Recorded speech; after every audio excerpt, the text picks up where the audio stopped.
pues les doy la bienvenida a esta segunda mesa del Simposio de Teoría Crítica. Y en esta ocasión pues van a estar Berenice Amador y Fernando Huesca.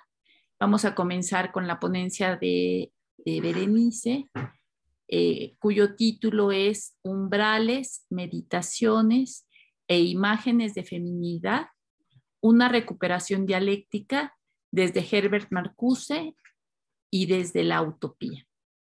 Entonces, adelante, Bere, tienes la palabra.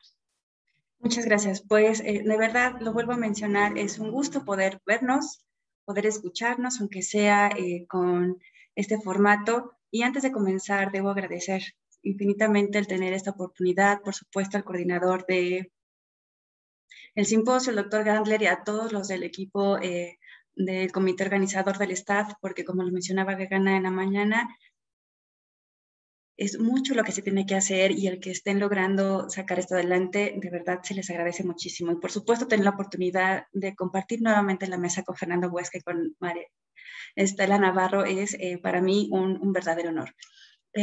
Como pueden ver, se ha proyectado una imagen. Voy a permitirme dar lectura a lo que preparé para hoy, con ánimo de ser lo más apegada a los tiempos posible. De todas maneras, por favor, si es que ya estés rebasando el tiempo, te pediría, Estela, que me avisaras con voz, porque voy a estar leyendo mi ponencia y entonces quizá no pueda ver el chat. Gracias. Empiezo.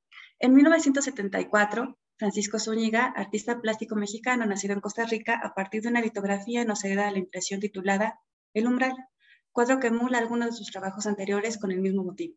En esta pieza en particular, fiel a su arte figurativo, el miembro del grupo La Nueva Sensibilidad, conocido después como Generación de los 30, recupera rastros de sus mujeres indígenas para proyectar del lado derecho de la imagen el gesto liminar de una mujer de túnica blanca, rebozo en contraste, que coloca su mano izquierda bajo el borde de la manija de la puerta, dirigiendo su mirada hacia el espectador, mirada compasada, por un ligero vaivén producido por la apertura de sus piernas, que deja el pie izquierdo descalzo frente al derecho que, este último, gira hacia el interior de la habitación, como si su andar se congelase.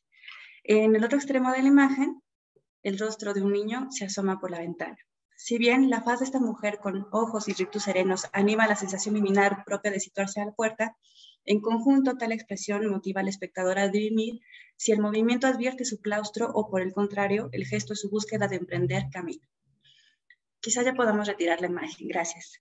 Tal ambivalencia de sentido puede muy bien condensar, a nuestro juicio, los diversos momentos de la construcción de la imagen de la mujer en lo femenino que nos llegan de las imágenes que ya han sido consagradas en las grandes obras literarias. Ante el cúmulo de motivos imaginarios que estas imágenes traen consigo y que reproducen tal ambivalencia, y ante los diversos derroteros que hoy día reporta la ola de movilizaciones feministas en su lucha por el ejercicio igualitario de derechos humanos y civiles, consideramos que acercarse a la construcción de tales imágenes en las que nos vemos, tanto mujeres como hombres interpelados y que inciden en el modo como se ha cristalizado, la lucha feminista en términos políticos y culturales, puede abonar elementos críticos para la reflexión.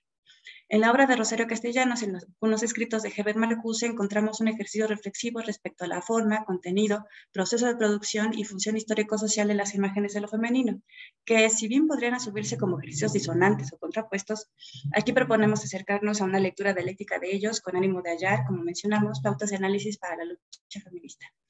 Este ejercicio lo presentamos en 3 momentos. Primero vamos a acercarnos, o intentaré acercarnos al análisis dialéctico que Marcuse propone de las imágenes tradicionales de feminidad con la recuperación de la función social de estas en la cultura contemporánea.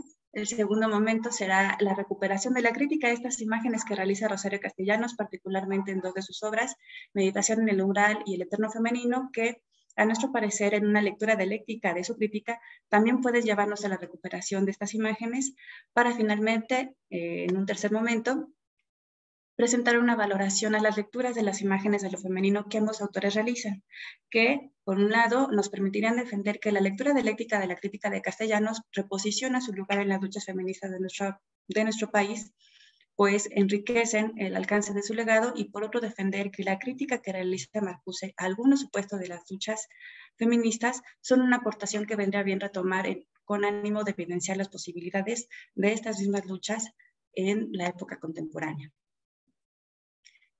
1. El rechazo al principio de rendimiento y el principio femenino en Herbert Marcuse.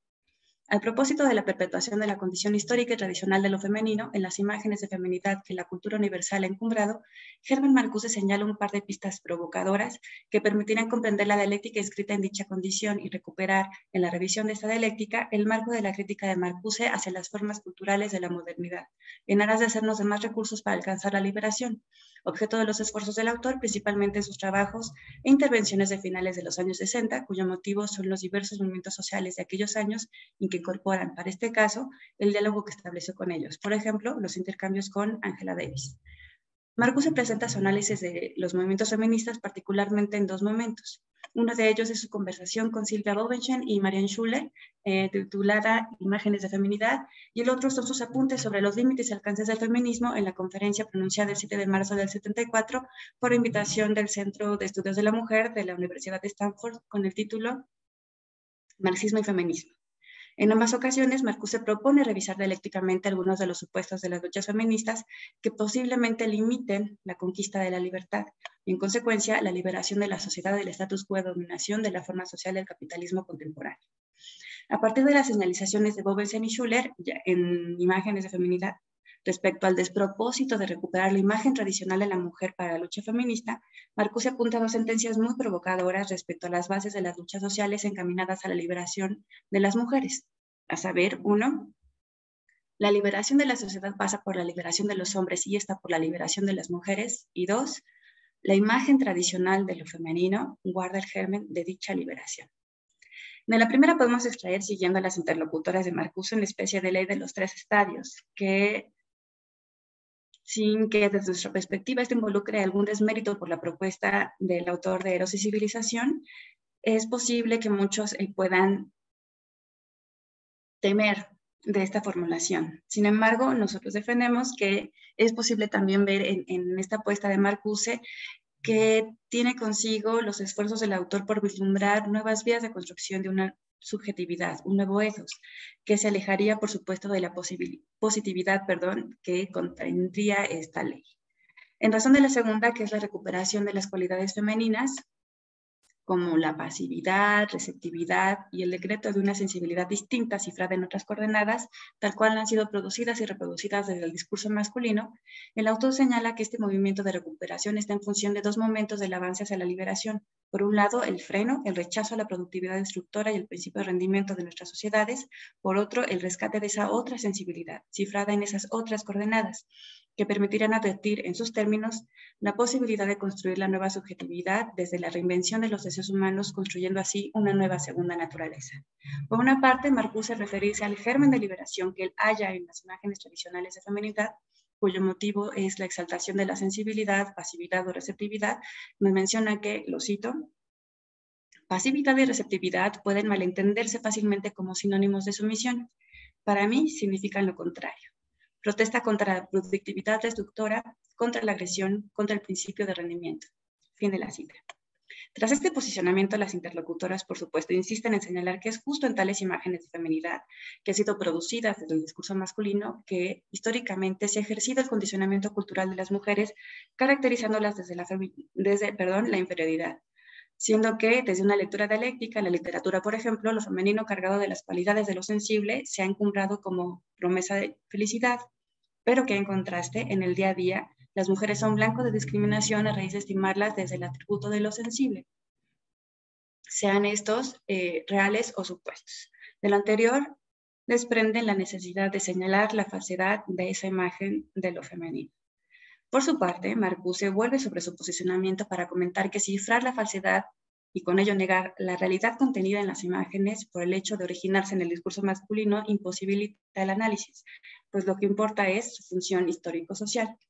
En este sentido, lo que advierte el autor es que, lo cito de nuevo, esas imágenes estaban lo suficientemente colmadas de realidad como para convertirse en la sociedad patriarcal en un punto de cristalización de un contrapotencial libertador, de un proyecto de libertad. La imagen proyectada por los varones se vuelve contra los imagineros. Fin de la cita. La cristalización de un contrapotencial libertador en la pasividad, receptividad o sensibilidad contenidas en las imágenes de feminidad tradicionales viene de la comprensión, como se enunció de los momentos de la lucha por la liberación. El primero de ellos lo podemos rastrear en su crítica al productivismo, al principio de rendimiento, que a la postre hace que en la lucha por la igualdad, una igualdad represiva, este argumento ya lo encontramos en marxismo y feminismo, las conquistas cotidianas de las mujeres deben estar cifradas en la rudeza, el productivismo, la agresión o la violencia, cualidades generalmente asumidas como masculinas y propias del statu quo de dominación capitalista. En sus palabras, lo cito de nuevo, el principio de rendimiento y con él la alienación inherente siguen también manteniendo y reproduciéndose en la lucha de las mujeres. Para conseguir la igualdad de derechos, presupuesto esencial de la liberación, el movimiento feminista tiene que ser también agresivo. Pero igualdad de derechos no es todavía libertad. Fin de la cita. El segundo momento, y en atención a esta misma crítica sobre el principio de rendimiento, pero ya ahora con la conquista de la libertad, lo hallamos en su defensa del principio femenino, cifrado también y en forma particular en la fantasía y en la imaginación. Principio enfrentado, por supuesto, consustancialmente a la imagen de Prometeo, paladín de la razón productivista. Géneros y civilización, Marcuse, en ocasión de rastrear en la historia imágenes que nos brinden pautas para el arribo a una nueva sensibilidad, nos presenta los cantos de Orfeo y Narciso, en oposición a la imagen del Prometeo héroe cultural, que conjuga los esfuerzos y sacrificios de la civilización, de la productividad, del reduccionismo a la racionalidad occidental y su desdén por los cuerpos, por la sensualidad y por el disfrute. En oposición al dominio de racionalidad represiva y a la deformación del principio de placer a lo largo de la historia, el autor encuentra la recuperación de la imaginación y la fantasía como respuesta, pues en ellas es posible hallar una verdad que es irreductible a la razón. Para él, esta respuesta está en las imágenes de libertad que nos presentan los cantos órficos y narcisistas, que se oponen o niegan la cultura de la renuncia, del cálculo y de la productividad. En esta apuesta, Marcuse encuentra un motivo más para defender las imágenes tradicionales de lo femenino y con ello el principio femenino. El autor argumenta que la sexualidad y el placer han sido siempre denostados como maldiciones destructoras, como improductivas. La imagen misma de los cantos órficos narcisistas, lugar natural del placer, lo cito otra vez, hace estallar las formas de vida del actual principio de actuación, al ofrecernos un mundo de belleza, de calma, de voluptuosidad. Belleza y voluptuosidad basadas en Eros, en un nuevo ejercicio de la economía divinidad, en una exaltación del principio femenino en el orden social. Elementos todos ellos que permitirán comprender cómo, desde la perspectiva de Marcuse, es a partir de la liberación de las mujeres que la liberación de los hombres y de la sociedad entera se conquiste. 2. El umbral y la utopía feminista en Rosario Castellanos. Al borde de la puerta, con este gesto inconfundible liminar, una puede sucumbir al deseo de traspasar ese límite, sentirse conminada a ello con ánimo renovado por la ilusión de emprender un camino nuevo. Rosario Castellanos, en su meditación en el umbral, que aparece en Porción Estudio del 72, presenta la imagen de este gesto, de este deseo de un camino nuevo, otro, una vez que rechaza con dolor desgarrador las imágenes de feminidad encumbradas en diversos momentos de la literatura. En esta meditación de Castellanos, él, no es la solución tirarse bajo un tren como la Ana de Tolstoy, que inaugura ese desgarramiento que pasa por rechazar las imágenes de los diferentes intentos de solución a la situación de la mujer en nuestras sociedades, mismos que van desde concluir las leyes geométricas contando las vigas de la celda de castigo como lo hizo Sor Juana, hasta escribir mientras llegan las visitas en la sala de estar de la familia Austin. Al decir Talaria López González, bien podemos cifrar este rechazo en función de la utopía feminista que Rosario Castellanos presenta al cierre de su meditación. Vuelvo al poema. Debe haber otro modo de ser humano y libre, otro modo de ser. Fin de la cita. Pues en la medida en que se logra atender desde la perspectiva de Castellanos, de modo en que la perpetuación de la condición histórica y tradicional de lo femenino se sigue cristalizando en estas imágenes, es que podríamos, al parecer, instaurar ese otro modo de ser nuevo. Podríamos reinventarnos desde la matriz imaginaria de la utopía, en ella y a pesar de ella. En diversas fuentes es posible recuperar la hondura de la vocación feminista de la autora y los momentos en que dicha vocación se fue tejiendo por su proceso literario, que van desde los años de su tesis sobre cultura femenina en 1950, pasa por Álbum de Familia del 72, hasta llegar a Mujer que sabe latín de 1973. A lo largo de sus esfuerzos es posible hallar cierta premura por dar respuesta al cómo, La cultura femenina inhibe el desarrollo de las mujeres en las sociedades como la nuestra, pero al mismo tiempo la calma, la pausa para analizar el condicionamiento cultural que padecen las mujeres. Un momento de particular relevancia en este proceso de Castellanos es sin duda la escritura del Eterno Femenino. La escribió en el 73, se puso en escena hasta el 76. Farsa realizada por encargo de Emma Teresa Armendáriz, donde Castellanos, a través de la ironía y la risa, problematiza dicho condicionamiento en el absurdo hiperbólico de las situaciones donde son confrontadas las imágenes tradicionales de la mujer, concluyendo al decir de Gil Iriarte que el modo como es posible sortear las limitaciones impuestas a las mujeres es mediante el simulacro.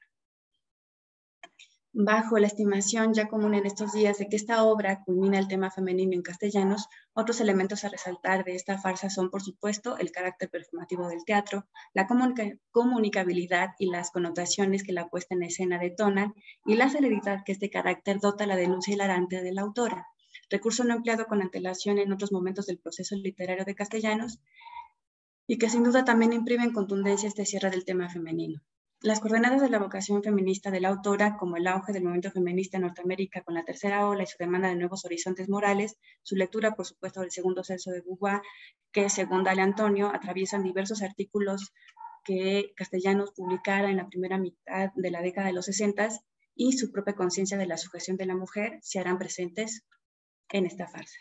Así, desde las imágenes del simulacro sobre la maternidad y sobre el despecho de una ama de casa, Lupita, que se estima traicionada no por la infidelidad del cónyuge, sino por la humillación de su evidencia, simulacro en imágenes que en ensoñaciones le vienen al interior de un salón de belleza, ponen la simulación en un vaivén, que en la farsa articulan la solución de la mentira, la mascarada, que en Castellanos ya la habíamos visto o que ella misma halló en Álbum de Familia, y el carnaval, la hiperbolización del engaño y simulación que presenta en esta obra. Para Gil Iriarte, el carnaval femenino presentado en la farsa hace que los modos y comportamientos de las mujeres tengan una completa actualidad, al tiempo que son presentados como las ancestrales mentiras del patriarcado, presentadas con la exposición, por supuesto, que Eva hace de la verdadera historia de la pérdida del paraíso y las diversas recuperaciones de otros engaños en voz de Sor Juana, Adelita, Maniche, Rosario, Josefa o Carlota. De lo anterior podemos desprender un doble recorrido. Por un lado, el de la farsa misma, que con jocosidad dota de realidad la simulación de las imágenes e engaños de lo femenino y de las soluciones que a lo largo de la historia se han propuesto para la situación de la mujer. Por otro, la revisión del condicionamiento cultural que históricamente ha ceñido los ámbitos de acción de las mujeres, que en la farsa, en la risa, dota de plena realidad a las imágenes, imprimiéndoles un potencial emancipador, pues, cito aquí otra vez a Dalia Antonio, en la mayoría de los casos las anima al principio de la risa, y aparecen así desmitificadas, desacralizadas. Fin de la cita. Diríamos nosotros, aparecen puestas en acción. Es aquí, en esta lectura dialéctica del carnaval femenino que Rosario Castellanos nos presenta, que por un lado, en el rechazo de la imagen tradicional de la mujer, que es enfrentada a situaciones límites, y en el desgarramiento que reporta, que como vimos es momento necesario para emprender un camino situados en el umbral, y por otro, en la simulación de asumir el engaño de lo femenino en las mismas imágenes, que vemos como en la utopía feminista de Castellanos se articula la búsqueda de otros modos de ser libres y contiene el hacerse en acciones que superen esa excepcionalidad, esa altivez de espíritu buscando arar un más allá. 3. Una recuperación dialéctica de las imágenes de feminidad o a manera de cierre. Nuestro objetivo fue traer, o ha sido traer, la hondura de la crítica del condicionamiento cultural de las mujeres proyectado en esas imágenes de la gran literatura, que tanto en Castellanos como en Marcuse reportan dos momentos dialécticos que presumiblemente sigan enmarcando la producción de las imágenes de lo femenino, y con ello la reproducción del condicionamiento cultural en que es un engrane palpable en la reproducción del status quo de dominación y violencia de hoy día. En términos generales, las imágenes presentadas por Castellanos en su meditación y en las otras que hemos traído a colación acá, llegan a nosotros como símbolos de la excepcionalidad, que desde la ejemplaridad trazan la vía de las diversas luchas sociales que en la época moderna buscaron reivindicar el lugar de las mujeres en la sociedad. Luchas que en las fechas recientes siguen pugnando por la conquista de espacios en el orden público y privado y que de manera concreta se viven en la demanda de reconocimiento y respeto de los derechos sociales de las mujeres. Si bien cada una de estas luchas alienta a emprender un nuevo camino, algo que podemos recuperar del rechazo fundacional de la utopía feminista de Castellanos es la invitación a construir ese otro modo de ser que no apele únicamente a la utopía de la igualdad. En este sentido, desde este ánimo por construir un nuevo modo de ser, una nueva forma de relacionarnos entre nosotros y con la naturaleza, una nueva subjetividad, aquí buscamos atender también las pistas señaladas ya por Marcuse en su crítica a las sociedades industriales contemporáneas, al realizar una crítica a los fundamentos de las luchas feministas desde el rescate de la dialéctica de las cualidades femeninas tradicionales.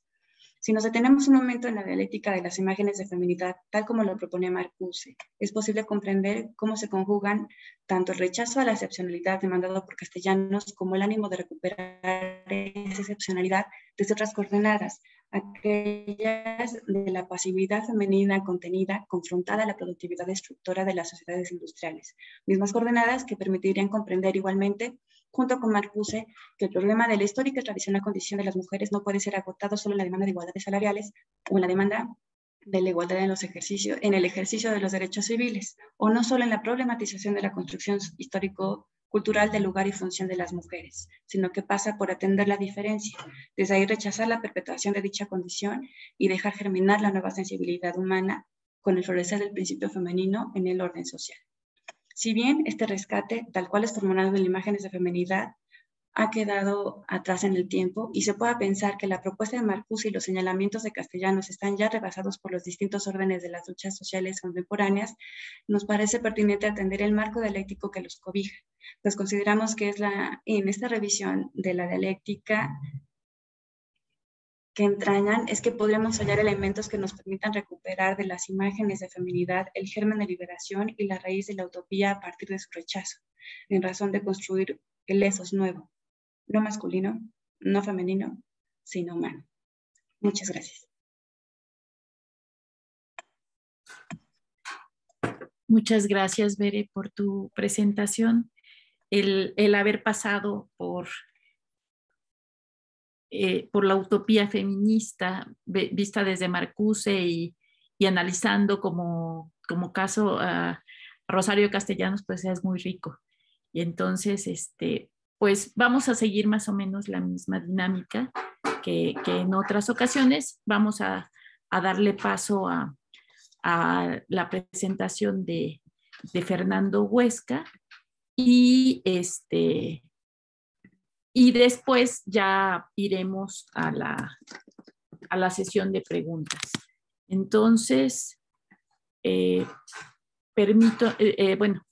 presento entonces a la ponencia de Fernando Huesca, que es Herbert Marcuse, Ecología y Marxismo.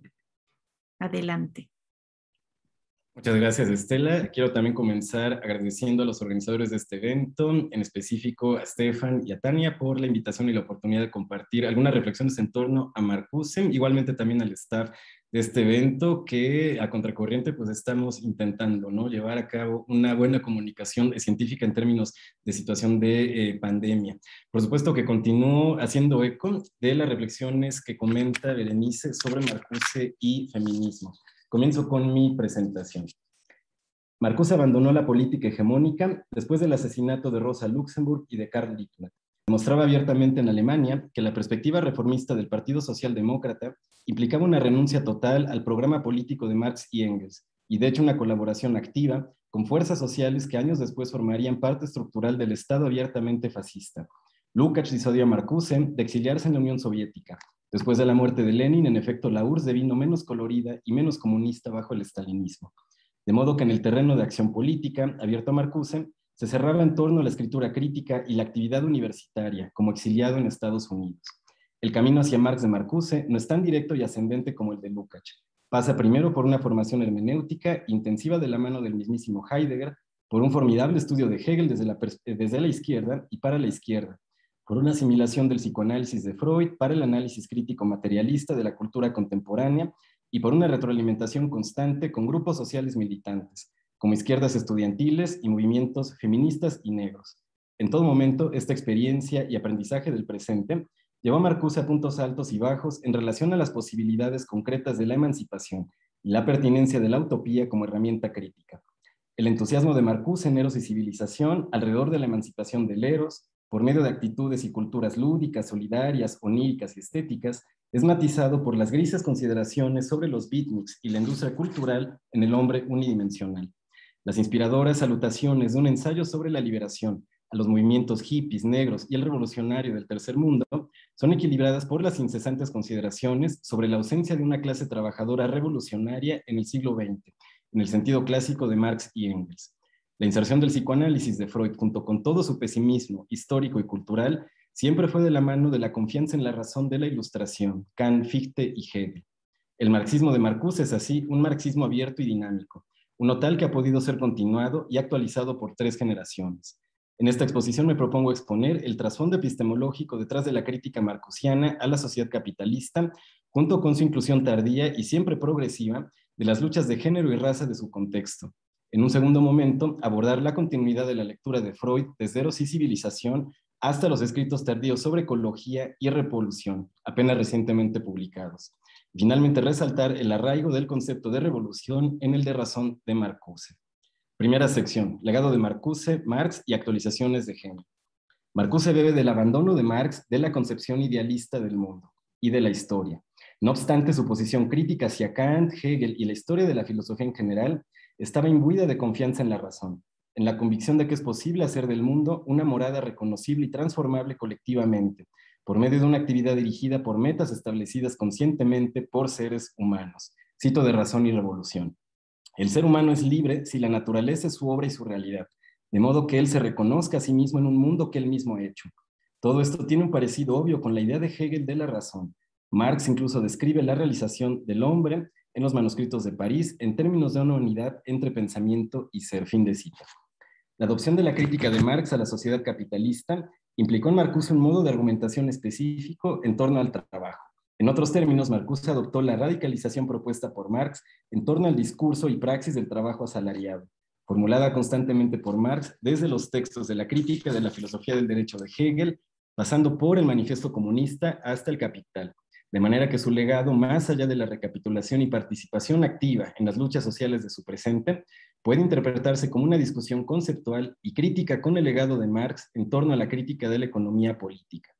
En el ensayo sobre la fundamentación filosófica del concepto de trabajo en la economía de 1933, Marcuse establece que parece que la elaboración de un concepto del trabajo en general no es requerida por la teoría económica en sus propios términos, lo cual implicaría borrar del discurso científico, político y cotidiano distinciones para el filósofo de Berlín económicamente relevantes, como entre trabajo supervisado y no supervisado, trabajo libre y trabajo esclavo. A contracorriente de una tendencia mediatizada e institucionalizada, en Estados Unidos, para cabe agregar en México y Latinoamérica, a defender los valores y la sociedad occidental frente al supuesto peligro del comunismo o de privilegiar la consolidación de estructuras capitalistas y parlamentaristas en detrimento de economías y sociedades naturales, Marcuse propuso un gran rechazo, una comprometida no reconciliación con la explotación y destrucción de vida y con la excesiva represión del eros humano. La tesis del olvido del valor de uso fue fundamental en torno a la teoría y praxis de Marx. Se podría establecer a la fecha que la economía burguesa, reflejada en manuales de microeconomía y macroeconomía, falla en diferenciar entre la producción de valores para la capitalización y la producción de valores para el libre consumo humano. El economista burgués Ricardo, para Marx, canto de cisne de la economía política, declara abiertamente, cito a David Ricardo: las cosas necesarias o útiles de una especie no pueden ser comparadas con aquellas de otra especie. El valor de uso no puede ser estimado de acuerdo a ninguna medida conocida. Cada uno lo estima a su manera. Fin de cita. De Smith a Hayek, con toda la altura científica de un Ricardo, trágicamente perdida salvo en ecos particulares como es Rafa y alguno que otro profesor, de lo que se trata es de producciones, valoraciones en torno a la rentabilidad productiva en detrimento de necesidades reales humanas, tendencialmente aquellas que quedan fuera de las exigencias de la estructura económica. Aquí entran en operación conceptos abiertamente marxistas como cosificación, reificación, mistificación y fantasmagoría. Cito a Marcuse. En la teoría marxista, este factor del valor de uso se convierte en un instrumento que corta a través de la mistificación del mundo de las mercancías. Fin de cita. No es racional que se produzcan más bases militares y misiles intercontinentales que procesos de remediación ambiental y centros públicos y gratuitos de educación, salud y cultura. Es un sencillo lema que puede formularse con Marcuse. En lo tocante al análisis histórico, en Valor y Valor de Cambio de 1936, se expone la tesis de la lucha de clases como fundamento y motor histórico, de un modo que no se puede considerar como abandonado en su obra tardía. De nuevo, eco de los compromisos epistemológicos y prácticos con la confianza en la razón. Cito a Marcuse.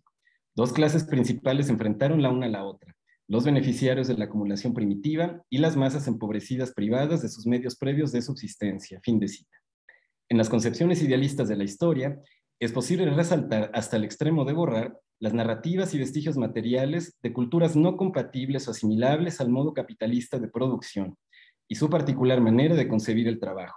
La posición materialista de Marx, como bien han señalado otros lectores y continuadores como Lenin, Lukács, Sánchez Vázquez, Dussel, Bolívar Echeverría y otros, implica una toma de postura por los vencidos y oprimidos, en las luchas de los recursos económicos y la toma de parte en decisiones en torno a la estructura legal y administrativa de un territorio determinado.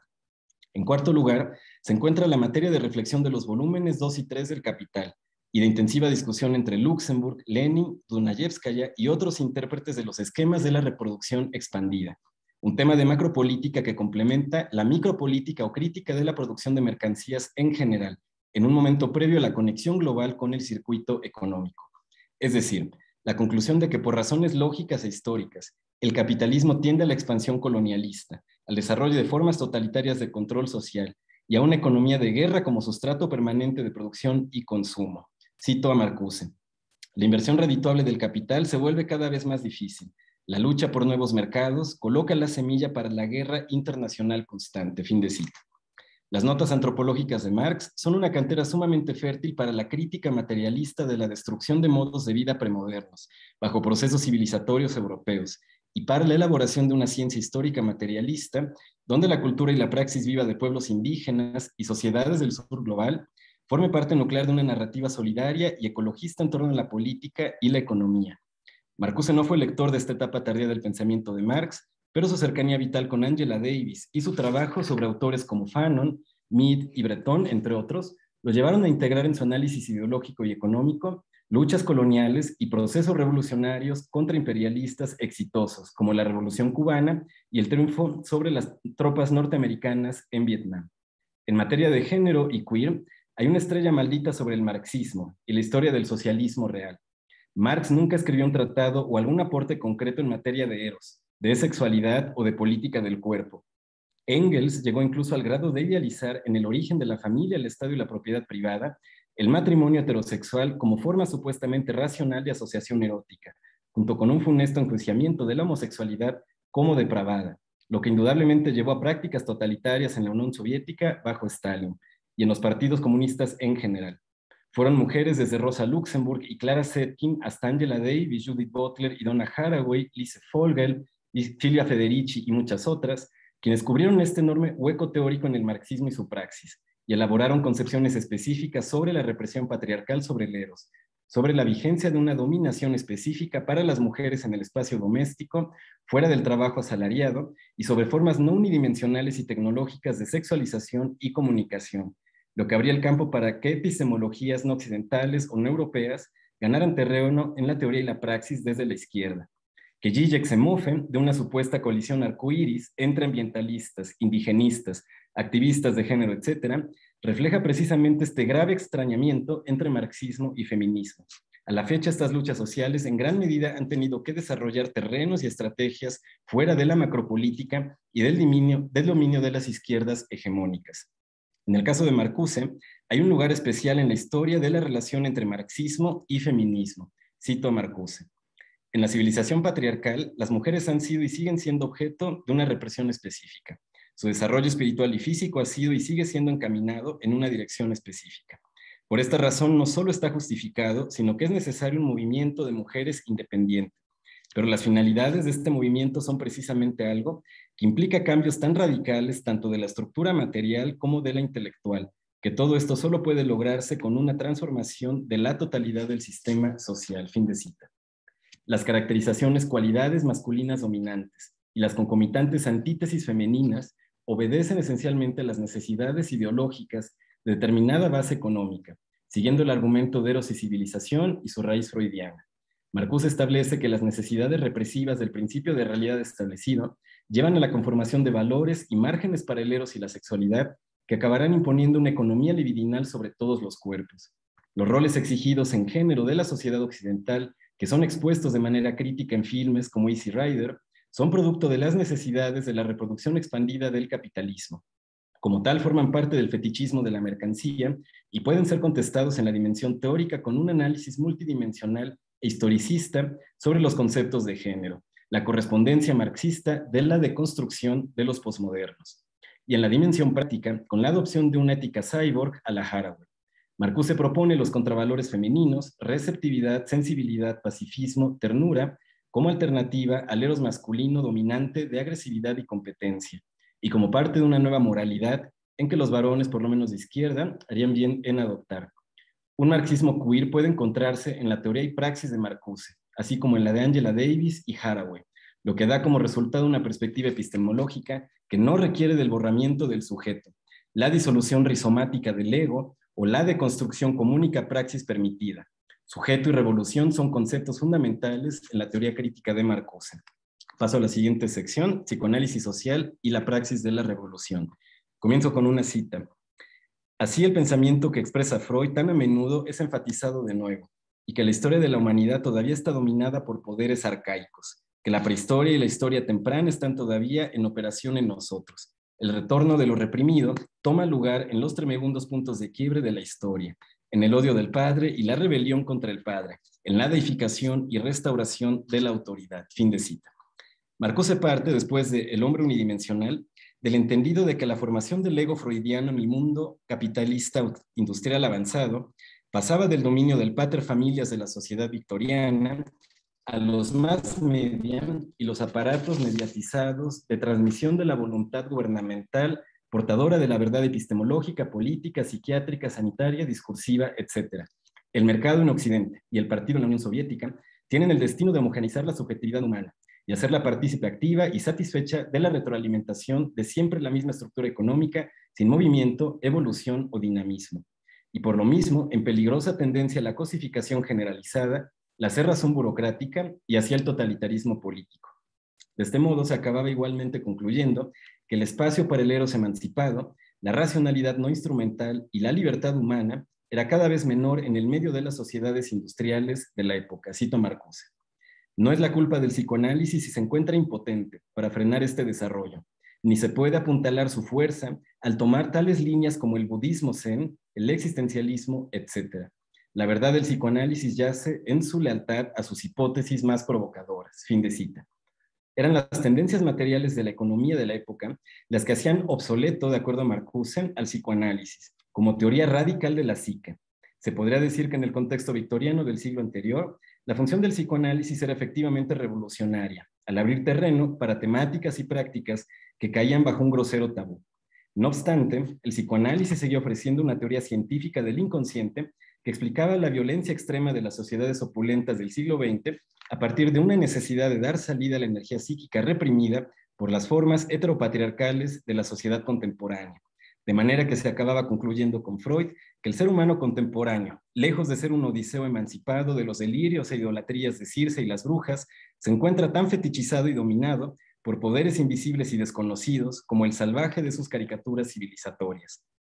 Precisamente la obra tardía de Marcuse sobre ecología y revolución da cuenta de las maneras en que se puede continuar con el legado de Freud, radicalizándolo y haciéndolo parte integral de la praxis radical del cambio social actualizada, que actualmente estaría en el pleno entendido de que no hay cambio revolucionario real en la estructura económica posible que no vaya acompañado de un cambio revolucionario en la estructura inconsciente, libidinal y consciente de los sujetos que participan en la vida social.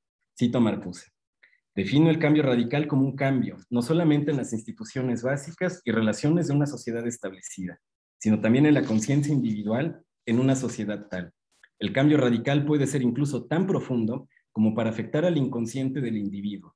Esta definición nos permite distinguir el cambio radical de un sistema social entero de los cambios dentro de tal sistema. En otras palabras, el cambio radical debe contener tanto un cambio en las instituciones de la sociedad como un cambio en la estructura de carácter predominante entre los individuos de esa sociedad. Fin de cita. Acompañando acciones colectivas de organización, producción, estetización, educación, contraeducación, etc., el psicoanálisis podría servir como una herramienta técnica para el cambio de la estructura volitiva del sujeto. La nueva sensibilidad y la nueva moralidad anunciadas por Eros y Civilización y un ensayo sobre la liberación requieren nuevos deseos, nuevas necesidades más allá de la hegemonía de lo establecido. Por ejemplo, comunidades psicodélicas contemporáneas exploran el uso de sustancias alucinógenas como el LSD y la psilocibina de los hongos sagrados de los mazatecos en México en torno a procesos psicoterapéuticos que redunden en la redefinición de la autobiografía del sujeto, la identificación de patrones problemáticos e inconscientes de conducta para su reconducción y la generación de una actitud de vida más abierta al cambio y a la consideración de horizontes multidimensionales. A manera de conclusión, sirva la tesis 12 de los hijos de Prometeo, la última conferencia dictada por Marcuse, y que da cuenta de este motivo dialéctico de la exposición de lo destructivo de la ideología y la economía dominante, a la par que evidencia las posibilidades de apropiación del legado del pasado para fortalecer la praxis presente que ha de abrir un camino nuevo, fuera de la brutalidad civilizatoria ya conocida. Cito Marcuse. Pero es tal vez falaz concluir que solamente el mal uso de la ciencia y la tecnología es responsable por la represión progresiva, la transvaloración de los valores y compulsiones, la emancipación de la subjetividad de la conciencia, puede bien tener un impacto en la concepción de la tecnología misma y la estructura del aparato tecnocientífico. Tal vez la tecnología es una herida que solamente puede ser sanada por el arma que la causó, no la destrucción de la tecnología, sino su reconstrucción para la reconciliación de la naturaleza y la sociedad. Fin de cita y también fin de mi exposición. Muchas gracias. Muchas gracias, Fernando, por tu exposición y por pues, esta visión primero epistemológica y luego como el análisis freudiano de esta visión de Marcuse. Entonces, pues vamos a comenzar la sesión de preguntas. Pueden ir pidiendo la palabra quienes quieran participar, quienes quieran preguntar, quienes quieran comentar.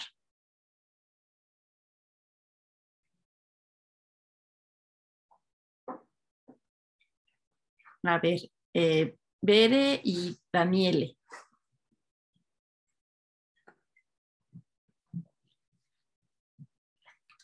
Tienes tu micrófono apagado. No me di cuenta. Muchas gracias, Estela, por mencionarlo. Me da el sol, entra por la ventana y me costó trabajo ubicar cuál es el botón. Agradecida yo a Fernando por esta intervención, por este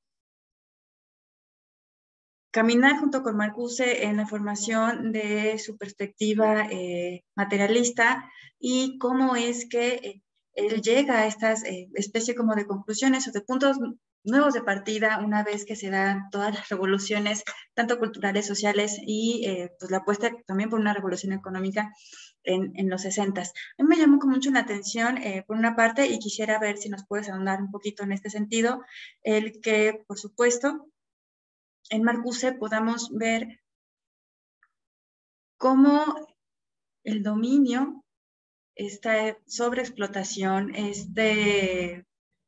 administración de la escasez, no únicamente va en términos de reedificación de relaciones sociales como en abstracto, sino como tú bien lo mencionaste, con el diálogo con los autores y con los movimientos, da para el dominio sexista, el dominio racista, para el dominio, por supuesto, que también recoge de otros autores, me imagino que lo viste, de teoría crítica, respecto a la naturaleza y cómo nos relacionamos con ella, ¿no? Naturaleza en el sentido amplio y, por supuesto, en aquello que hemos hecho como objeto para el conocimiento, para nuestro alimento, para nuestro vestido, para nuestro techo, ¿no?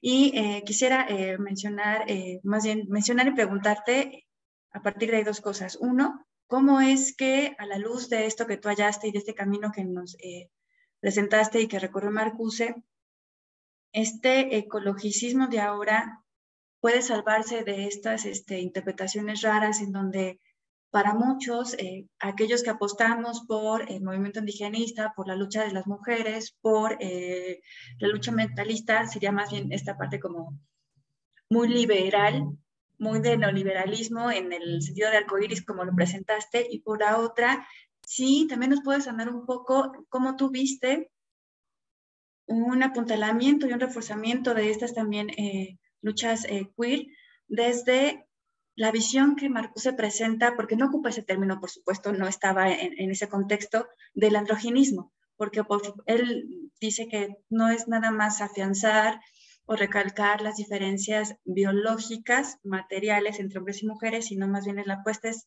superarlas, ¿no? Que en mujeres se desarrollen cualidades y la estructura psíquica masculina y femenina, y que en hombres también se desarrolle esto, y él lo menciona con esta voz, con el androginismo, pero tú acá nos lo presentas, yo creo que muy atinadamente, pero quisiera que nos compartieras un poco más respecto a un esos queer, ¿no? Que creo que fue lo que mencionaste en la primera parte. Sería todo. Gracias. Muchas gracias, Berenice. Acá, Estela, ¿cómo procedemos? Justo iba a decir que creo que mejor primero respóndele y luego ya iría Daniel, entonces. Muy bien, con mucho gusto. Gracias, Berenice, por las preguntas y observaciones. Voy primero con la cuestión del ecologismo. Yo diría que sí, Marcuse tiene en cuenta muy claro, vaya, que una propuesta, vaya, verde, política pública que incluye derechos ambientales, etcétera, ¿no? Que se quede dentro del marco, digamos, de la hegemonía, que a final de cuentas considera, ¿no? Todos estos factores naturales como meros recursos de producción. Es decir, que si no se rebasa, digamos, el marco de la ideología capitalista, propuestas, incluso luchas verdes o de inspiración ecologista, pues podrían convertirse en agentes del establishment. Digo, recuerdo ahorita la mención de Stefan, de Greta Thunberg en la mesa anterior, y es precisamente de lo que se trata, ¿no? De no caer justo en el encanto de que se puede reformar el capitalismo desde dentro, darle un rostro humano, un rostro verde, sin considerar que básicamente en la esencia misma del capitalismo, pues está la inclusión de lo humano y lo natural como, de nuevo, mero factor de producción, como se refleja igual en el discurso económico de la época. Entonces, bueno, casi así es el lema, ecologismo. No marxista se va a quedar corto, por lo menos a efectos críticos, ¿no? Supongo que aquí sí hay una gran enseñanza para México, digamos acá para nuestros partidos de supuesta izquierda, ¿no? Que justo mucho del desarrollismo que se está proponiendo actualmente, ¿no? En el gobierno federal, digamos, esto no funciona a favor de los grupos realmente discriminados en el proceso histórico mexicano, sino que es más bien, de nuevo, ¿no? La misma acumulación del capital, de la cual queríamos salir desde el auge del neoliberalismo a la fecha, ¿no? Y parece más bien que seguimos ahí atorados, aunque se hable igual de política ambiental en nuestro país. Lamentablemente, efectos de macroeconomía es política ambiental capitalista, ¿no? Eso implica que no puede ser en un sentido ontológico sustancial, pues realmente ecologista. Eso por un lado. Igual supongo que también se derrama, ¿no? O sea, en cómo se pueden integrar microluchas sociales, todas hacia un fin común. Definitivamente aquí está una, yo diría, bisagra, ¿no? Como para unificar todas estas luchas arcoíris, ¿no? De las cuales se burla Zizek, ¿no? Tener en cuenta precisamente la explotación a nivel así estructural, de acuerdo a Marx, junto con, eso sí, ya opresiones específicas, en lo cual ahí sí se debe decir a la fecha, Marx no se concentró en exponer, al igual que lo hizo en la cuestión económica, opresiones eróticas u opresiones coloniales, y mencionar que estén por ahí sueltas, ¿no? En algunas fuentes, ¿no? Entendidos críticos en Marx en torno a esto, pero ya, digamos, a nivel sistemático, a nivel praxis ya colectiva, pues sí han sido en gran medida luchas exteriores incluso al marxismo, las que han hecho visible, ¿no? Con uno que otro concepto, estas opresiones regionales, ¿no? Me parece ahí brillante el ejercicio teórico de Marcuse, justo de guiñar directo a estas luchas sociales de género y de raza, precisamente para complementar el paradigma marxista, de nuevo, en lo cual Marx y Engels no llegaron a suficiente, digamos, nivel por lo menos expositivo. Incluso ahí Engels llega a ser bastante victoriano. Entonces, bueno, eso como para comentar la necesidad, ¿no? De guiñar a estas microluchas, y eso sí, a partir de Marcuse sumarlas, ¿no? Digamos, a la concepción marxista. Sobre la cuestión del andrógino, A ver, lo voy a poner en estos términos. A la hora de proponer una ética queer, de hecho, cuando llegué a formular esto por primera vez en algún congreso de marxismo y feminismo, y tal vez me preguntaron del público, oye, ¿qué quieres decir con esto de marxismo queer, ¿no? Porque a lo mejor suena mejor así enunciado de lo que está realmente expuesto, ¿no? Ponernos acá de parte del ponente. Entonces, bueno, en ese momento casi me quedé con esta respuesta de, bueno, marxismo queer es justo la teoría y la praxis de Marcuse, ¿no? Justo guiñando, estando muy cercano a agentes revolucionarios, en este caso como Angela Davis, ¿no? De primer nivel en torno a la teoría y praxis de, ahora sí, de sensibilidad específica de raza y de género. Entonces, se puede decir así, básicamente una idea de marxismo queer necesariamente tendría que ver de estas luchas feministas que en gran medida se construyeron fuera del paradigma marxista, incluso casi en el entendido de que partidos comunistas o fuerzas comunistas, digamos, reales, estaban funcionando de una manera muy heteropatriarcal. Luego ahí el silencio de Marx y Engels sobre el Eros pues puede tener consecuencias históricas graves. Entonces, bueno, Marcuse proponiendo vincular marxismo y feminismo, me parece nos pone como que de regreso en esa idea nuclear, ¿no? Pegar luchas precisamente de raza, género y de clase en torno a un fin común. Supongo esta figura del andrógino sería especialmente interesante para varones, justo para entrar en esta vinculación que hasta la fecha no se ha dado de toda la potencia que se requeriría entre marxismo y feminismo. Entonces, bueno, también como para proponer una alternativa a procesos de deconstrucción donde Derrida y gente, digamos, de una escuela pues estructuralista, fuertemente irracionalista, pues han conquistado terreno. Entonces, bueno, algo así como praxis andrógina para varones, ¿no? Justo para pegar marxismo y feminismo. Pero a final de cuentas, sobre las mujeres en la lucha social, me parece a Marcuse el rector de una manera muy brillante y sensible. Dice, esto lo tienen que formular ellas como un agente oprimido históricamente de manera especial. Espero con esto responder, Berenice, muy interesante. Ahorita yo también te pregunto. Ok, perfecto. Pues Gracias. ahora, Daniel. Hola, ¿qué tal? ¿Cómo están? Fernando, Berenice, ¿cómo les ha ido? Pues como siempre, un placer escucharles. Hace un rato que no compartíamos espacio para dialogar. Quería yo poner algo sobre la mesa con una frase que aparece en la ponencia de Fernando, en la cual Fernando justamente está hablando de la racionalidad de la producción de bases militares. Y corrígeme, Fernando, si me equivoco, pero dices algo así como: no es racional producir más bases militares que, de algún modo, saberes o prácticas que defiendan la tierra. Y yo en realidad lo que quiero decir es un poco una provocación, pero bueno, en realidad es también mi área de investigación. Yo creo que sí es racional y que justo ese es el problema. Es decir, yo partiría de que en realidad, y una de las grandes enseñanzas que nos dejaron formas como el nacionalsocialismo y la conquista de América, es que efectivamente es profundamente racional el genocidio, es profundamente provechoso. Y bueno, entiendo que esto lo tenía en cuenta en la ponencia de Fernando cuando en algún momento habla de una racionalidad no instrumental, ¿no? Entonces podríamos hablar de la distinción de una racionalidad instrumental y una racionalidad instrumental. Pero acá un poco mi pregunta es, no sé si tal vez vale la pena incluso salir hasta de los terrenos de la racionalidad no instrumental, y por eso es importantísimo que vayamos a escuchar a Rosario Castellanos, ¿no? Desde otros espacios de saberes, desde otros espacios de enunciamiento, en donde la comunicación se nos ha demostrado, pues como nos diría en algún momento Adorno en este textito de sujeto y objeto, ¿no? Para que la comunicación vuelva a tener algo en común con el comunismo, hay que tener una comunicación con lo radicalmente otro. Y en ese sentido es que a mí me parece que habría que salir de las dimensiones de la racionalidad. Y quería preguntarles, les tengo que confesarme para que esta pregunta funcione. Mis investigaciones están justo en torno a la barbarie. Y como yo creo que en Adorno y en Benjamin específicamente, que es hasta donde he trabajado, sí existe una noción de barbarie en términos positivos, de una barbarie que no es sinónimo de fascismo, de una barbarie que no es sinónimo de capitalismo.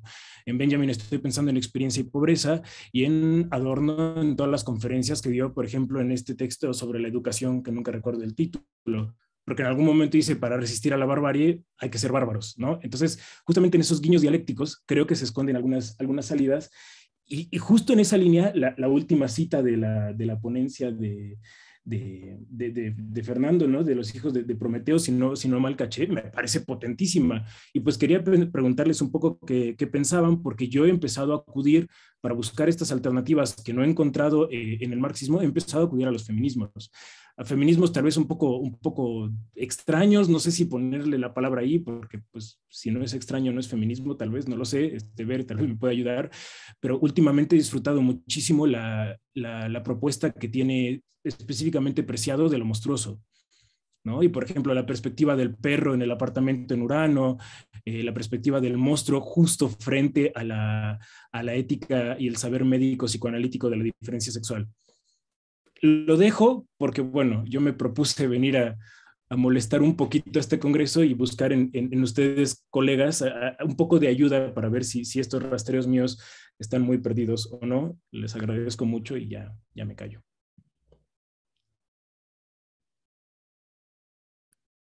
Procedo entonces a responder acá. Bueno, muchas gracias, Daniel. Qué bueno verte, aunque sea de esta manera virtual, ya después de tanto tiempo. Buenísima, ¿no? Como siempre, las juntas y las críticas. Espero ir de manera concisa y breve. Decir, con respecto a la racionalidad, le pregunté a Miguel Veda, cuando expuso sobre Lukács en un coloquio hace un par de semanas, de bueno, así de sencillo, ¿qué es la racionalidad en Lukács? Me responde de una manera bien interesante. Bueno, pues racionalidad en Lukács es la protección de la vida en lugar de su destrucción.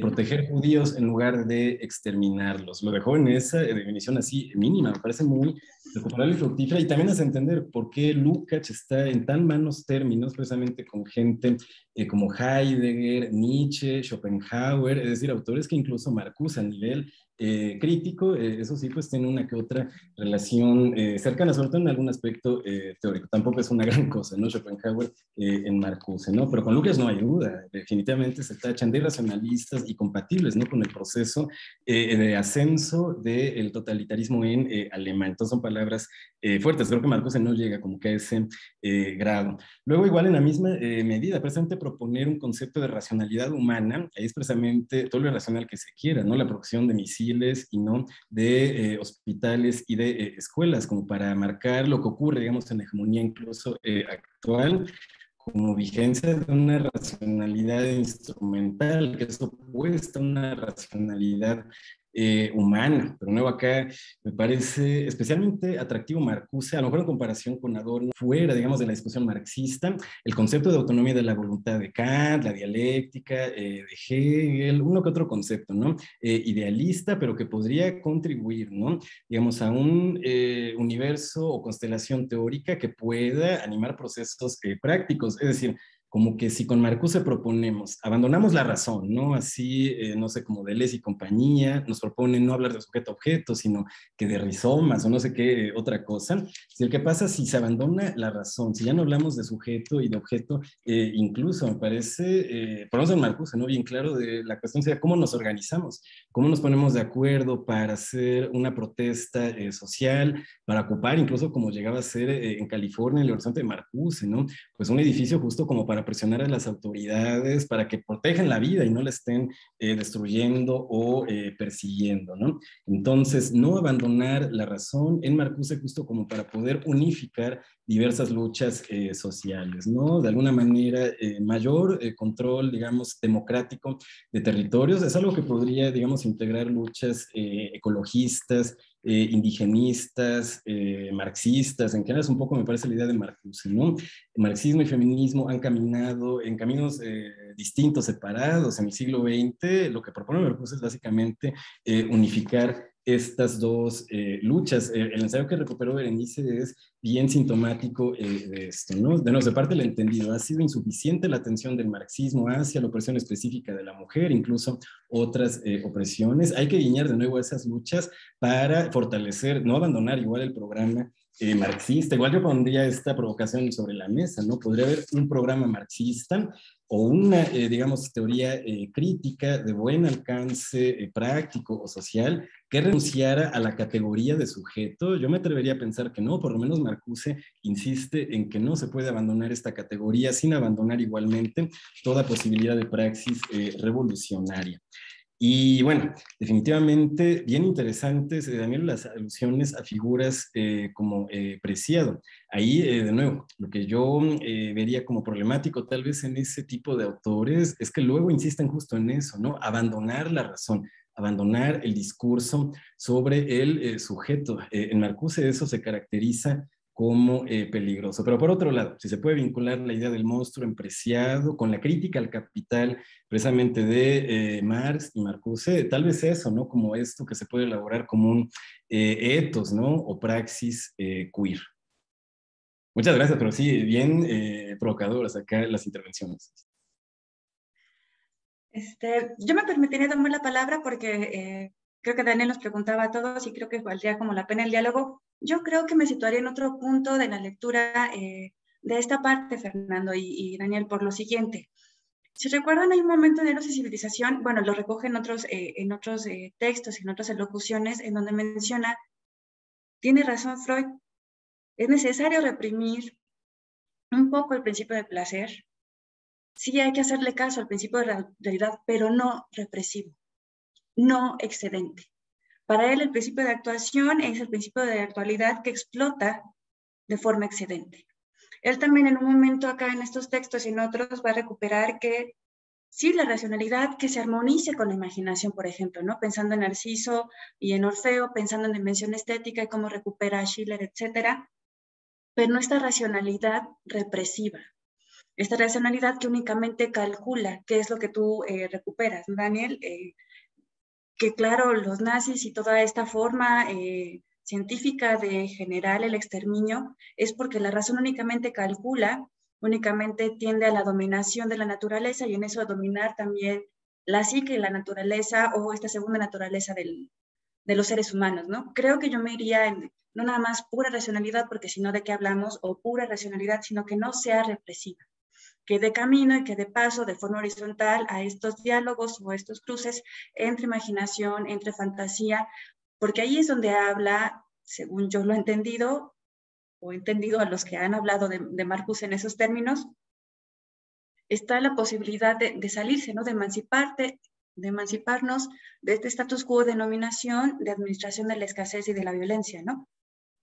Es a partir de hallar como estos huecos, estos espacios, estos diálogos, igual leyéndolo de forma dialéctica. Y con lo que mencionaba Daniel hace un momento del texto de Adorno, donde recuperan estas intervenciones radiofónicas sobre la educación y demás, creo que sí apuesta sobre la barbarie, pero en oposición a esta racionalidad a rajatabla de la personalidad autoritaria con la cual él creció y desde la cual se generó todo este dominio nazi, ¿no? Pienso que es por ahí no pura barbarie, no pura racionalidad en bruto, sino una como lectura dialéctica de ambas. Creo que sería como la idea. Y otro elemento, con lo que mencionabas también de recuperar a Castellanos, ella es como muy racional. Creo que donde sí deja ver lo más racionalidad de sus análisis y de la manera que ella tiene de criticar el condicionamiento del actuar femenino es justo en esa farsa, que parecía totalmente hilarante, pero es como la más sesuda, ¿no? Ella misma menciona que es la que le costó más trabajo, no únicamente que fuera por encargo y porque estaba bien lejos de aquí, la escribió allá en Israel, etcétera, sino porque ahí fue donde entregó y donde presenta tanto su crítica como la posibilidad, ¿no? Que es en esta hilarancia, pues ese engaño, vamos a asumirlo en serio, ¿no? A simular ese engaño. Bien, ¿no? Con todo, no únicamente a medias. Creo que sería todo por el momento. Gracias, Daniel, de todas maneras.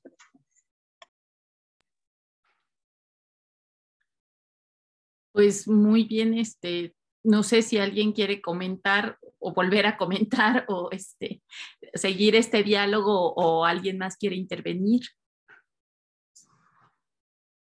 Yair había levantado la mano. Sí, justo, había visto que Yair la había levantado, pero la levantó 2 veces y luego la bajó, pero si quieres, Yair. Bueno, primero hablar un poco acerca de la importancia en estas discusiones de la precisión y el rigor en el lenguaje, ¿no? No podemos descartar por completo a la razón sin entender de qué estamos hablando, ¿no? Y sobre todo en relación a la tradición filosófica, ¿no? Hablamos de razón como hablamos de comprender, ¿no? Y sobre todo diferentes tipos de comprensiones, ¿no? A lo largo de la historia de la filosofía se han presentado en relación con el concepto de razón, ¿no? La razón no solamente es instrumental, y esto hasta los mismos teóricos de la teoría crítica lo entienden, ¿no? Entonces, descartar por completo a la razón por su carácter instrumental es prescindir de toda una serie de patrimonio y legado filosófico anterior, ¿no? Que nos explica en qué podría consistir una razón comprensiva, ¿no? Desde la antigüedad misma, ¿no? Razón no consiste solamente en calcular, razón consiste sobre todo en comprender, ¿no? Y en ese sentido creo que sería importante en nuestras intervenciones y consideraciones contemplar esto, ¿no? Considerar esto, ¿no? Una razón comprensiva que ayuda a construir la socialidad, ¿no? Es sobre todo como se pensaba la razón antes de la racionalidad instrumental, ¿no? Y creo que del todo no la descartan los autores de la teoría crítica, ¿no? Entonces, cuando nosotros hablamos de razón y la reducimos únicamente a esta cuestión calculadora en función de la ganancia o del capitalismo, estamos prescindiendo de elementos humanizantes fundamentales, ¿no?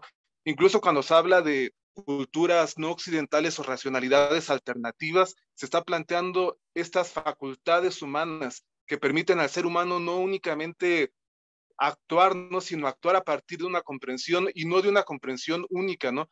La idea de una racionalidad única también es, creo, equivocado y no permite comprender las formulaciones y el trabajo filosófico que ha existido, existe, y que quizá es preciso realizar nuevamente, ¿no? Si cancelas la racionalidad, entonces, ¿a partir de qué puedes trabajar? ¿A partir de qué puedes plantear o proyectar?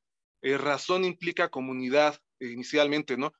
Me refiero sobre todo a los inicios del pensamiento del idealismo alemán, ¿no? Que parte de la idea de nociones comunes de Spinoza, por ejemplo, ¿no?